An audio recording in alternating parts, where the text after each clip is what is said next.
Hey guys, Chris here from Carolot Farm. Good morning and welcome. I had not planned on doing a video today. I was just gonna go about my business, feed the horses, but it is so gross and so wet and so mucky, I had to pull my phone out because this, I think, is perhaps the wettest and the muckiest I have seen the farm in a long time. There is so much standing water, you might as well call it the land of lakes out here. My ring is just so saturated. I mean, it could not take any more water, any more rain, and we then got another inch or so. Everything is so wet, so soggy, and so absolutely disgusting. I hate to do it, but I'm gonna close my ring. Everything is just so wet that just a little bit of moving around that the horses will do out here is going to do nothing but tear up the little teeny tender bits of grass that are trying really hard to grow. And so, like I told you, I hate to do it, but I am going to close the ring off and let this rest for a day or two, and then the girls will get to go back out. I will, however, open up my back field for the girls. It is also super wet, but because it's on a bit of a hill, there's not as much standing water. And so although the grass is just as tender, I feel it's a little bit better off. And I do want to give them more than just the small barnyard. So I'm gonna let them have access to the backfield, but not the ring today. Thawing, melting, and just warming are all great things, and we so desperately needed to do so. However, now it is just so wet and so gross, no matter where you look. Even in my barnyard here, I have standing water over there by the fence. So I'm gonna put a little hay here on the highest point. There's a little ridge here just in front of the barn, and the girls can either munch on hay or they can go and do a little grazing in the back field. I don't want to put hay in the stalls because the rain has finally finished, which is good, but oh my God, it's gonna take so long to dry out. As we continue to thaw post-fern, it's just so gross. We started to dry a little, and then we got rain, and then it dried a little, and then we got a ton more rain. And looking at the forecast, we might have more winter weather coming in on Sunday, which again, we really don't need. But that's just the way it is around here. It's late February, and here in Virginia, we could have snow into the middle of March. You just never know. So ground will probably not be dry for many weeks to come. I am just walking out to the barn. I'm not trying to seek out puddles or wet spots, but it is so gross. As if the fields weren't muddy enough, we then have the trench line that we dug for our water and our electric lines. Oh my gosh, that is so muddy. I mean, you don't want to go anywhere near that fresh red clay because it will just suck your boots off. And again, it's going to be middle of March before I can even think about raking it, spreading manure, and covering it because it is so sticky that, again, if you've never dealt with wet red clay, let me tell you, it is not fun stuff. We have standing water here around the edge of the field. We have standing water at our gate entry point into the run-in. I am just walking across my field to show you something, and it is so soggy. This is what I want to show you. Standing water at the bottom of our winter turnout. I mean, we might as well have a little pond down here. It is so wet. This is the unfortunate side to thawing after a big winter storm or even just the winter freeze.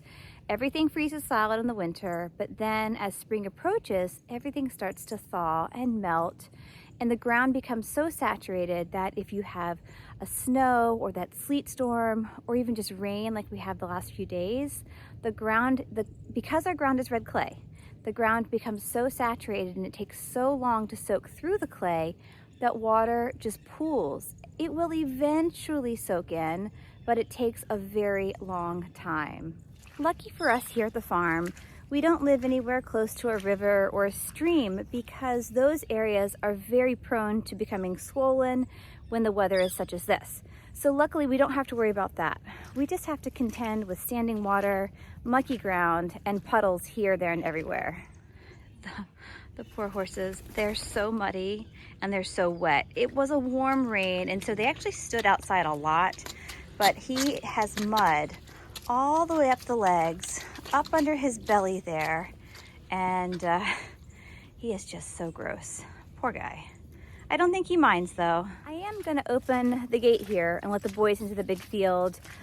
Because this field, like my back field, is sloped, it doesn't have as much standing water. It is of course wet and muddy, but they'll be really happy grazing. And if I'm lucky, they'll do more grazing than running around and playing. These two play so much. I know I've shown you lots of videos, but that's also why they're so dirty. I was looking at Lady and her legs and her belly are almost dry in comparison to these two. So hopefully if they come out here and eat, it will help to distract them and engage them, and then they won't be quite the clowns today. One nice thing that I can say about all of this rain that we've had in the last few days is I've not had to fill my troughs. They're getting topped off pretty well, and that has been one less thing to worry about. But oh my gosh, I'm so ready to dry out. I keep saying it, but the sun I think is gonna come out today, and let me tell you, I cannot wait. This lady finishes her breakfast here. I just wanna show you, her belly is dry. You know, compared to Shenanigans, who was absolutely soaking wet, her belly is dry and her legs are not near as dirty as his.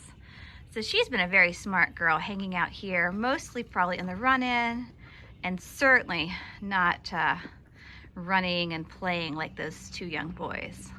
Another area though where all of this rain was not very helpful was here in my run-in. Because it sits on a bit of a hill, we get drainage that comes in from this side as well as, where is it? The tarp side. Both of those are slightly higher elevation than the interior of my run-in. So all of that water kind of seeps in. It got soaked up by all of that old hay and bedding. So today I need to strip it all out. There's no salvaging what's in there. It's so wet and soiled. And after I do that, I need to haul up a bale of kind of my older discard hay from the brown barn and use that to kind of replace all of the bedding in here. So that's the big thing for today, is just trudging through the muck, scooping all of this wet grossness out, and then rebedding. So, you know, that's what it's like on a farm. Dirty, dirty, dirty. But the silver lining of the day is it's Friday, and hopefully I'll get to go hang out with a good friend this afternoon. And if I'm really lucky, I'll get to see the sun, and we might even approach 65 plus degrees. All fantastic things I am so looking forward to. But first, I've got to get to work. As I start scraping up all of this super wet hay and debris, I am recognizing that, well, two things. One, everything is so wet and heavy, I definitely needed to go and get my metal pitchfork. A little plastic pitchfork was not gonna work. I was gonna break it probably. So that's the first thing. And the second thing I'm recognizing is, because the ground is so wet under all of this, once I strip the run-in, I think I wanna leave it just bare dirt for the day. I'll keep the horses locked out, so hopefully things can dry a little before I put more bedding on top. I think giving it just that access to open air will be the best shot at drying. It won't be completely dry, but I'll give it as much time as I can, and then this evening I'll come back and spread more old hay on top. But whew, this is a mess. The trench that we had here to lay our water and power did collapse a little. We did not have time to really tamp it down, and because of that, and because my manure pile is on the other side of that waterway, I've had to create a little makeshift bridge. Not very pretty, but it gets the job done. If I had to guess, I would say the recommended weight limit on this bridge is pretty slight, which means I'm gonna take multiple trips with my wheelbarrow and that really heavy soiled bedding, because the last thing I need is to break my bridge, because it's really helping me out. Again, it's not the best bridge, but it's what I could make in a pinch with just random stuff laying here and there. And so far, again, it's getting the job done, so I really can't complain. While I take a short break, I want to mention a couple of things about the hay that I'm using and why I'm using it. Those of you who've watched some of my other videos, you've heard me talk about using hay for all sorts of things. I use it for bedding sometimes, like I have in the run-in. I use it to cover like muddy, mucky ground. I use it to cover my black mats when they get slippery. So, you know, I use hay all sorts of ways around the farm here. But the reason I tend to go with hay is this. It's readily available. I have not only square bales that are not in the best of shape, which I've been using, but I also have a few round bales that are old, and so I'll just peel off layers of that, and those can be really handy when I'm working for footing and bedding. Another reason, though, I like to use hay in these areas is that whatever I strip out of a stall, a run-in, or even out of my field and paddocks, I'm going to put that either into my manure pile, a compost pile somewhere else on the farm, or I might even just directly spread it in a different field that's needing some more amending. So the hay breaks down a lot faster than wood shavings. It's more available, and that is why it is my go-to item to use for all sorts of things. If you haven't used hay before, you might be surprised at how wet everything can be underneath. It's a great barrier, but again, it's not as good of an absorber. You just have to weigh your pros and your cons. For me, the con here, the wetness underneath the hay, it's still worth using. It's raining now. I thought the rain was done.